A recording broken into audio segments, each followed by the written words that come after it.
है। यहाँ पे ये बैंक में कुछ लोगों का पैसा जमा है, एफडी।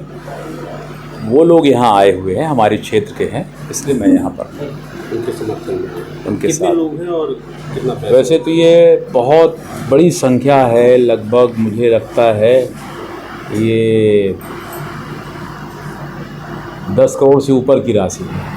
और संख्या है लगभग एक जगह पे बचत खाते में 2732 लोग हैं और एफडी में 623 लोग हैं। यानी लगभग ये मान लीजिए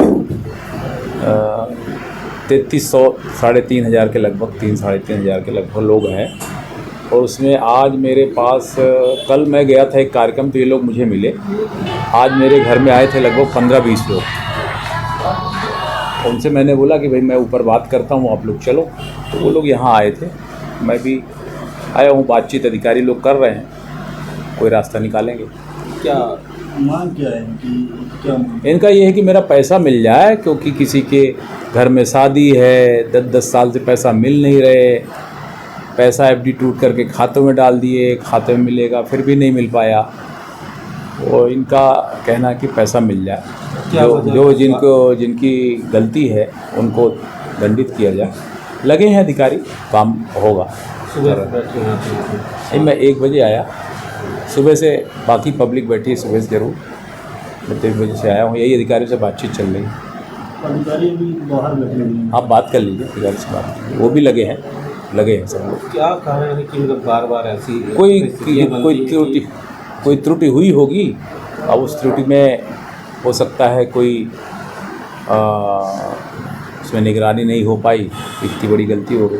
नहीं, अक्सर देखने में आया है कि कई बार प्रशासनिक अधिकारियों के सामने आप ही को आके बैठना पड़ता है और ये तो संघर्ष करना पड़ता है। संघर्ष का इसमें कुछ नहीं, आगे बैठे इसमें संघर्ष क्या है? नहीं, हम लोगों ने देखा है कि सुबह से आप बैठे नहीं, अरे जनता के लिए बैठना, जनता के लिए आना चाहिए। जनता अगर यहाँ आ रही है तो मेरे को अधिकारी के साथ बैठ करके बातचीत करना। एक अधिकारी वर्ग की जिम्मेवारी नहीं बनती, मेरी भी बनती है कि बैठ करके उसका रास्ता निकालें, तो कोई कैसे उनका निदान हो पाए। तो ये मुझे लगता है कि करेंगे।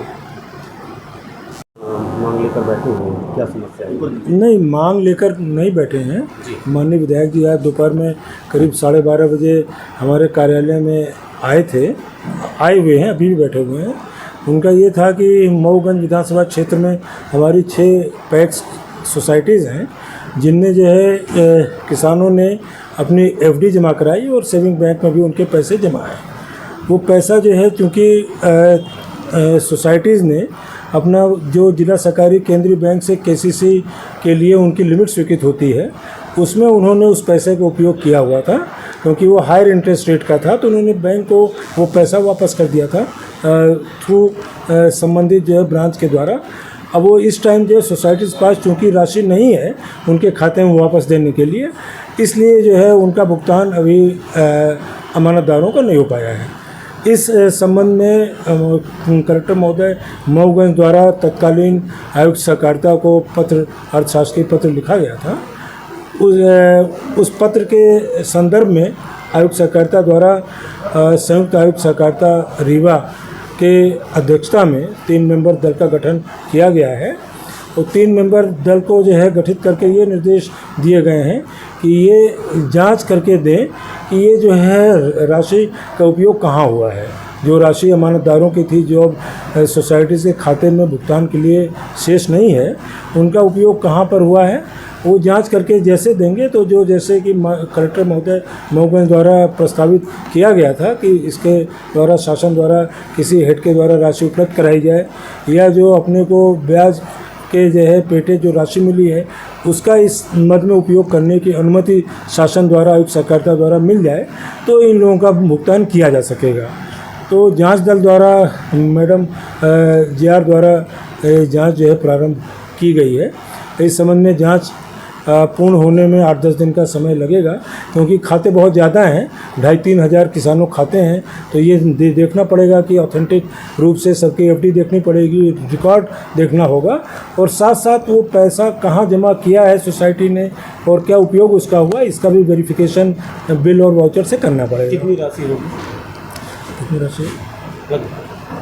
लगभग 10 करोड़ ऐसा भी बचत बैंक ये कुल जो है, जैसे जीएमसीसीबी ने अभी आपके सामने चर्चा में बताया कि 10 करोड़ के आसपास इन सोसाइटी की कुल राशि होगी, 10 करोड़ के आसपास। तो जैसे ही जांच दल अपनी रिपोर्ट दे देगा, यथाशीघ्र शासन से जैसा कुछ भी अपने को फंड्स या अनुमति मिल जाएगी ब्याज अनुदान को उपयोग करने की, तो भुगतान प्रारंभ कर दिया जाएगा। ये राशि वापस हो गई कि किसी ने निकाल ली? नहीं, किसी नहीं, ना कोई फर्जी भुगतान हुआ है, ना किसी ने राशि निकाली है। इसमें क्या है कि कोऑपरेटिव बैंक सोसाइटीज़ को लिमिट स्वीकृत करता है किसानों को लोन बांटने के लिए, केसीसी लोन जिसको कहा जाता है।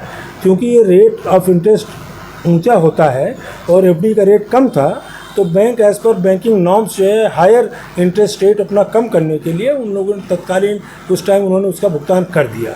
अब चूँकि एडिशनल फंड्स जनरेट नहीं हुए, इस कारण ये समस्या उत्पन्न हुई। ये बात तो आपने विधायक जी को भी बताई होगी? जी, उनको हमने बताया है। तो विधायक जी का ये कहना है कि भाई जब तक उनको पूरा भुगतान हो जाएगा तो ही हम जाएंगे। तब इसमें क्या है कि भुगतान क्योंकि अपनी ओर से तो करना संभव नहीं है, न डिपार्टमेंट को भुगतान होना, जब तक जांच दल, क्योंकि आयुक्त सहकारिता द्वारा जांच दल ऑलरेडी संयुक्त आयुक्त सहकारिता रीवा संभाग के नेतृत्व में गठित कर दिया गया है।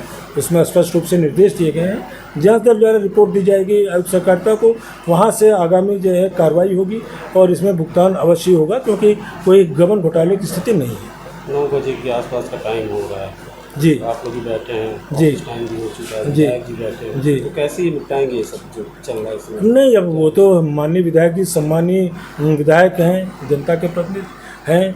अब वो बैठे हुए हैं तो ठीक है, हम लोग भी बैठे हैं, इसमें हम क्या कर सकते हैं। ये सारी बातें हर स्टेज पर माननीय विधायक जी से निवेदन किया गया है, उनको सारी बातें शेयर की गई हैं। बाकी वो माननीय जनप्रतिनिधि हैं, हमारे सम्मानित हैं, हमारे माननीय हैं, आगे उनको निर्णय लेना है। नाम और पद बता दीजिए। मैं अशोक शुक्ला हूँ, उपायुक्त सहकारिता, और साथ में हमारी संयुक्त आयुक्त सहकारिता है मैडम सुरेखा इरवार। ये बैंक के जीएम श्री ज्ञानंद पांडे बैठे हुए हैं बगल में। Thank you.